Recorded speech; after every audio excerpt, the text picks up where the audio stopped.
some topics kind of just explode out of nowhere and become huge, like Columbus Day. Right. Over 2 million Google searches lately. Wow. So it's more than just like, are the banks open? Yeah, it's interesting, isn't it? Like this one holiday is suddenly like this huge flashpoint for all these bigger conversations we're having about history and colonialism and, whose stories really matter. Okay, so this is way more than just a day off from school. Right. Maybe we should back up, do like a quick history lesson on Columbus Day itself. Sure, absolutely. I mean, most people, they think Columbus Day, they think, that classic story, Christopher Columbus, 1492, lands in the Americas.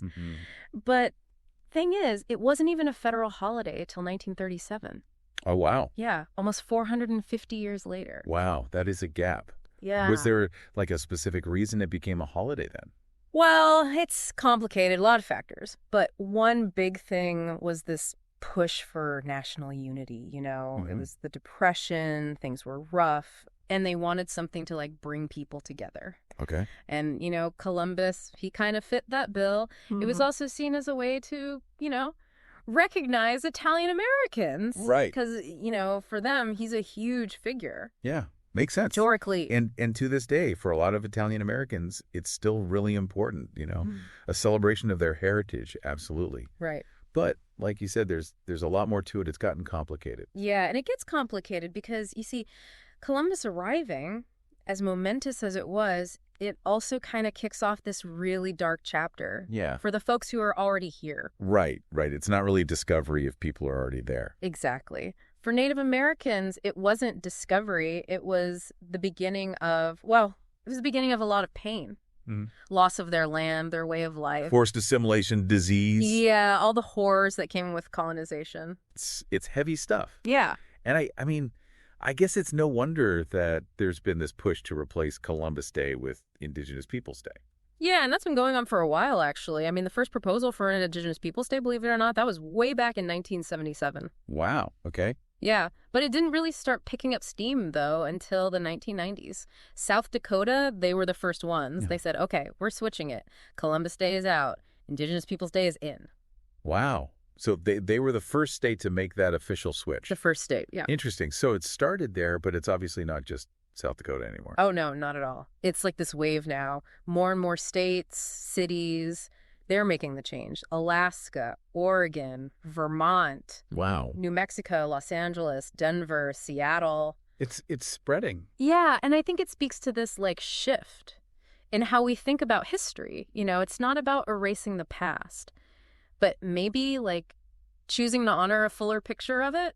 So it's less about like celebrating just one guy, right? And more about recognizing like whole cultures that were already here. Right, exactly. Yeah. And this shift, it goes beyond just holidays, it's impacting how we teach this whole history to kids, to the next generation. Yeah, it's not just memorizing names and dates anymore. No, not at all. There's this big push now to like show a more complete and honest picture of what happened, like in classrooms. So for example, you see a much bigger focus on like what colonization really meant for Native communities. Yeah. The devastating stuff, like the Trail of Tears. Right. And there's this movement to bring in Indigenous voices directly, Oh, interesting. Not just as a side note, but like woven into how we learn it all. Yeah, like actually acknowledging there is more than one side to the story, especially with history. Exactly. Because history, it isn't, a nice, neat story. It's messy. Right. It's a bunch of different experiences, different perspectives, all jumbled up. And when kids learn that, that's when they start to like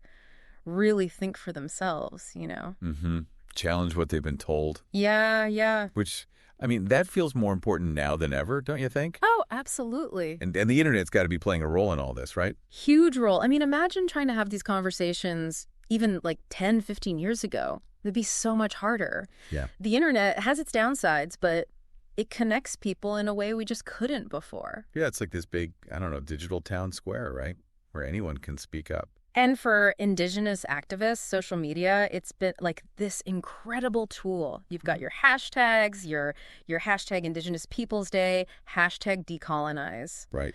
Those become rallying cries, ways to get the word out, to organize. Yeah. It's given a voice to folks who, for a long time, no one was really listening to. Yeah, it's pretty amazing to think, Like a single tweet can spark this whole conversation now, right. And maybe even lead to real change. See, and that's what's so cool about this whole debate. It's not just about a holiday. It's bigger than that. It's about how we see history, period. It's about who we decide is important enough to remember. Exactly. And what that says about us, like what kind of future are we trying to build based on how we see the past? It's like we're, I don't know, finally really looking at our own history. Yeah.